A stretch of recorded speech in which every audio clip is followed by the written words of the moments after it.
ஐந்து கரத்தனை ஆனை முகத்தனை இந்தின் இளம்பிறை போலும் எயிற்றனை நந்தி மகந்தனை ஞான கொழுந்தினை குந்தியில் வைத்து அடி போற்றுகின்றேனே.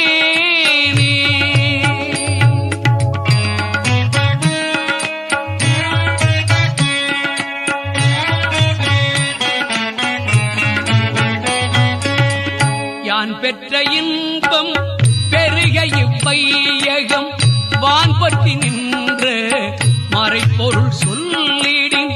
யான் பெற்ற இன்பம் பெருக இவ்வையகம் வான்பற்றி நின்ற மறைப்பொருள் சொல்லிடின்.